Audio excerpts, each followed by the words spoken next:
साउदीमा चाहिँ यस्तो तरिकाले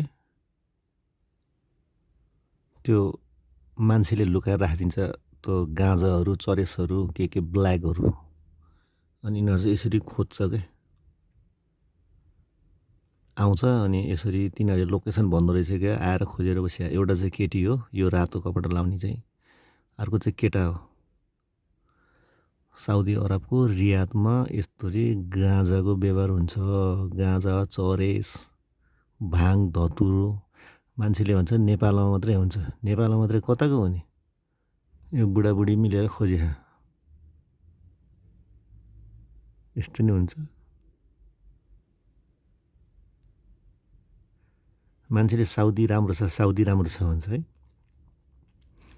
साउदी खत्तम छ भित्रभित्र।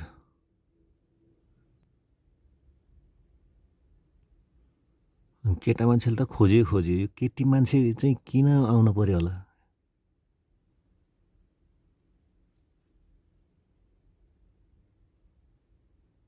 गाडीको लाइटले त खोज्यो, त्यसले पुगेन भनेर मोबाइलको लाइट बालेर खोजेछ अझै।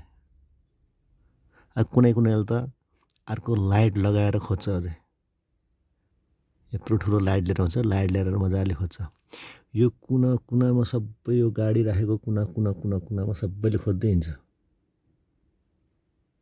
यस्तो जाडो बढेछ अहिले, 8 डिग्री सेल्सियस पुगेछ अहिले जाडो। यहाँ चिसो।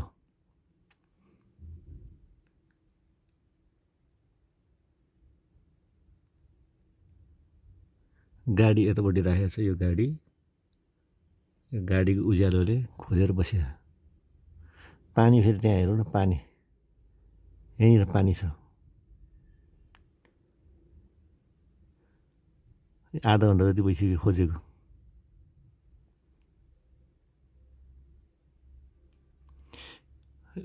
यो यिनीहरूको चाहिँ कस्तो हुन्छ भने दिउँसो चाहिँ एकजनाले ल्याएर राखिदिँदो रहेछ। अनि त्यसले फोन गरेर भन्दो रहेछ फलाना ठाउँमा राखिदिएछ, ल लिन जा भनेर भनी यिनीहरूले पैसा दिने। यो कुनामा सबै पागल जसरी खोज्दै हिँड्छ। यो कुनामा यो देखेको गाडीको कुनामा सबै खोज्दै हिँड्छ। पागल जसरी। कहिले त कपाल पालेको लट्ठै बनाएको मान्छेहरू आउँछ। कपाल पालेको यति लामो डरलाग्दो काला। साउदीलाई भन्यो भने यो साउदीवाला होइन, यिनीहरू भनेको नाइजेरिया हो भनेर भन्छ। हामीले त छुट्याउन सक्दैन कुन नाइजेरिया कुन साउदी। यहाँ खोजेको अहिले त्यो हातमा सानो लाइट पनि बालेछ अझै। एउटा लट्ठी ल्याछ, घोचेछ यताउता पल्टाउँदै हिँड्दै, तर भेटाउन सके छैन। म चाहिँ गाडीभित्र छु क्या, यिनीहरूलाई थाहै छैन नि। सिकाइरहेछ यस्तरी आएर यस्तरी गरेको, यस्तरी आएर राखेको भनेर भन्छ।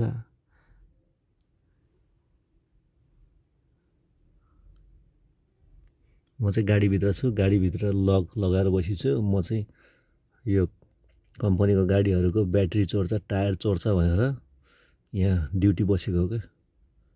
यहाँ त यस्तोहरू आउँछ अनि चोरेर लगेर जान्छ कि टायरै निकालेर लगेर जाँदो रहेछ गाडीको।